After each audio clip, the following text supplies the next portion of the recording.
断捨離しているのになんとなくすっきりしない。いつでも人が呼べる部屋にしたい。そんなあなたにおすすめなのが1000個捨てチャレンジです。こんばんは、整理収納アドバイザーのあきです。本日は昨年行った1000個捨てチャレンジの感想とその後の驚くべき変化についてお話しします。捨て活しているのになんとなくすっきりしない方、運気を上げたい方、チャンスをつかみたい方におすすめです。ぜひ最後までご覧ください。まず私が1000個捨てチャレンジをした背景についてお話しします。チャレンジした理由は2つあって、1つ目は時間がなくて悩んでいた。2つ目は100捨てチャレンジをしたけど部屋がすっきりしなかったからです。それぞれお話しすると、1つ目の時間がなくて悩んでいた。私は一人暮らしにもかかわらず毎日家事に追われていて、なんでいつもこんなに時間がないんだろうと悩んでいました。その原因を調べている中で、物が多すぎるゆえ片付けや物の管理に追われていることが分かり、物を減らす決意をしました。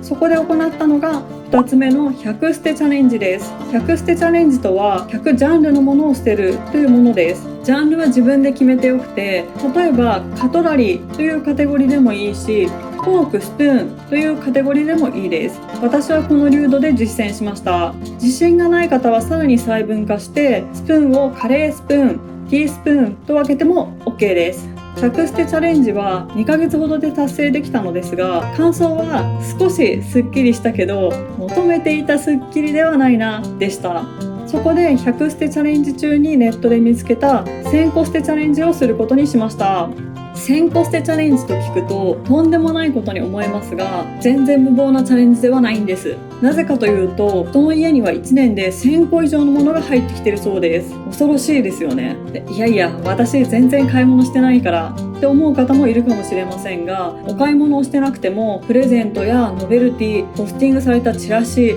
など家に入ってきてるものが結構あります。なので1000個捨ててもプラマイゼロなんです。1000個捨てれば今年入ってきたものがゼロになるというイメージですね。そう思うとチャレンジできそうじゃないですか？次に1000個捨てチャレンジのルールを説明します。5つあって、1つ目が数え方です。100捨てチャレンジのようにジャンルごとで行う方もいますが、私は1個は1個でカウントしました。ジャンルごとに数えたら達成できる気がしなかったからです。ただ書類など数えるものが面倒なものは求めて1個とカウントしました。2つ目が捨て方です。1日2個など個数を決めている人が多いように感じます。ただ私は気分屋なので毎日はできなくて、個数は決めず気が向いた時に行っていました。捨て方については自分自身が合う方法で行うのがいいと思います。3番目が記録方法です。私は手帳に書いてカウントしました。ついでに買い物の失敗傾向も見えてきたので、もう買わないものリストもまとめました。私の場合は通販で買った洋服がサイズが合わなかったり、色味が思ったものと違ったりで手放すものが多かったので、もう通販では洋服を買わないぞとこの時に決めました。4つ目がタイムリミットを設けるです。1年以内など期限を設けるといいと思います。5番目が目的を忘れないです。何のために1000個捨てるのかをメモするといいと思います。そうすると行き詰まった時に目的が明確だと頑張れます。私の場合は散らからない部屋にしたい、日々の片付けの時間を削減して資格勉強や YouTube を始めたい、突然でも恥ずかしくない部屋にしたいというのが目的でした。ちょっと心配されてしまうかもしれないので補足ですが、突然恥ずかしくない部屋にしたいっていうのは、昨年脳ドックに引っかかって脳の病気って突然なくなったりするので死を意識した出来事でした。結果病気に発展するものではなかったんですけど、再検査の予約が全然取れなくて1ヶ月半先とかだったんですよね。それでいろいろ考えちゃいました。普通に元気なので大丈夫です。次に1000個捨てに行き詰まった時の対処法です。1つ目がテッドの動画を見るです。テッドっていうプレゼンテーション番組で放送された1000個のものを手放したらという動画を私は何回も見ました。物の手放し方や手放した後の心境などが7分程度でまとまっていて、とても見やすいのでおすすめです。概要欄にリンク貼っときますのでぜひご覧ください。2つ目は片付け本や YouTube を見るです。単純に見るるとやる気が出るっていうのもありますが、自分に合った人を見つけられると片付けが進む気がします。私は洋服が多かったので、スタイリストの方の片付け本が参考になりました。若かりし頃に読んだ雑誌の1ヶ月コーデの影響で、毎日違うコーディネートをしないといけないと思っていたのですが、それは刷り込みであって、会う人が強ければ2日連続同じ服でもいいなど、洋服はたくさん持つ必要がないことに気づくことができました。参考になった本は概要欄にリンク貼っておきますので、よかったらチェックしてみてください。3つ目は捨て活している人の SNS をフォローするです。私は X をしているのですが、捨てたものを毎日投稿されている方もいて、すごく励みになりました。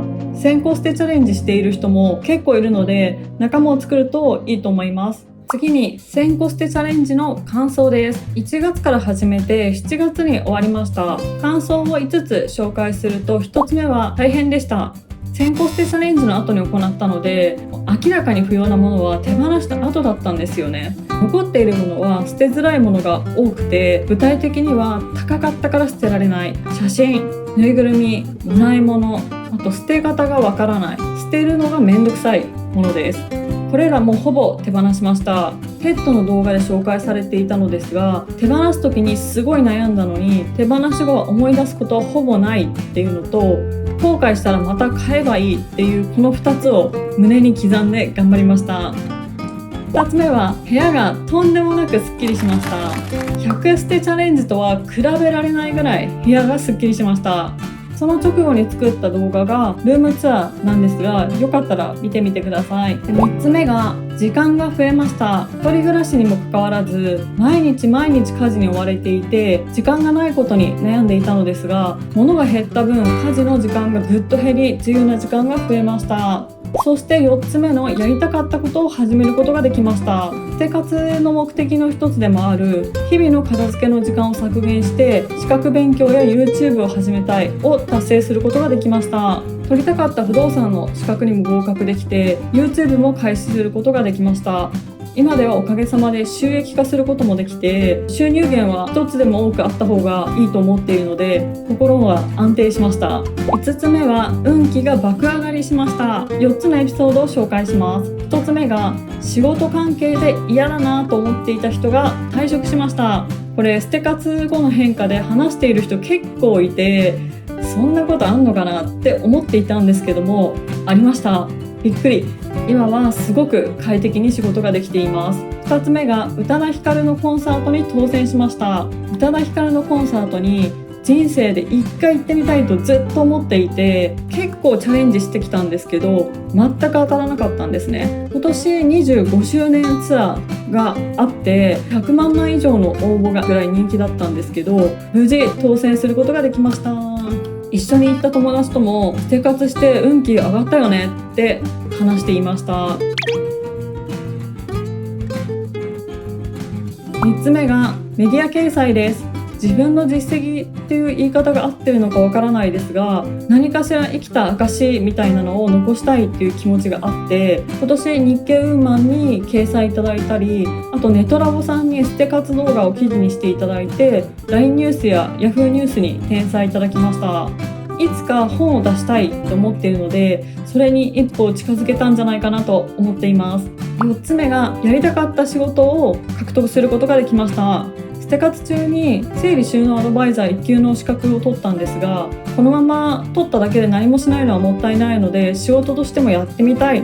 とは思っていたんですね。いろいろ調べたんですが、家事代行サービスに登録するのが王道で、私は本業があるのでどこかの組織に属するのは難しくて、整理収納の仕事は無理なんだろうなと思っていたのですが、紹介で独立されている方のアシスタントとして仕事をいただくことができました。今は月 1,2 回ぐらいで働かせてもらっていて、ちょうどいい頻度でお仕事がもらえています。部屋の乱れは心の乱れというように、チャンスをつかむためにも部屋の整理整頓をして身も心も身軽になるといいんだなと思いました。捨て活は個数を目標にすると良くないっていう人もいますが、私は個数を目標にして良かったなと思います。もともと数字を追う仕事をしていたので、明確な数値目標がある方がスムーズに進むっていうのと、毎回断捨離のたびに保留になっていた高かったから手放せないものを手放さないと1000個という目標が達成できなかったので、手放すことができました。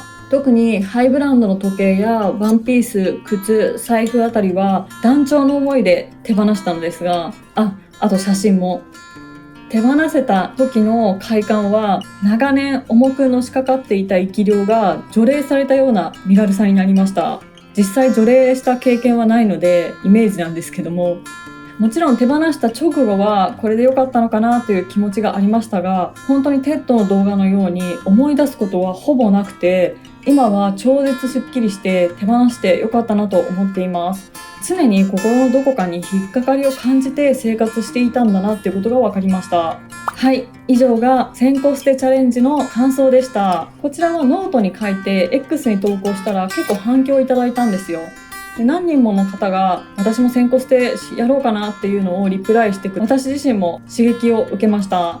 なので年内達成を目指して1000個捨てチャレンジやります。最近部屋の散らかりが気になっているというのと、もうずっと生活をしているので、来年以降はもう捨てるものがない暮らしを送りたく、部屋を超絶すっきりさせたい人、運気を上げたい人、チャンスをつかみたい人、もう来年以降は捨て方しない部屋にしたいぞって方、一緒に1000個捨てしませんか？1000個捨ての進捗動画を毎月末にアップしたいと思っているので、同志の方はぜひチャンネル登録、グッドボタン、コメントお願いします。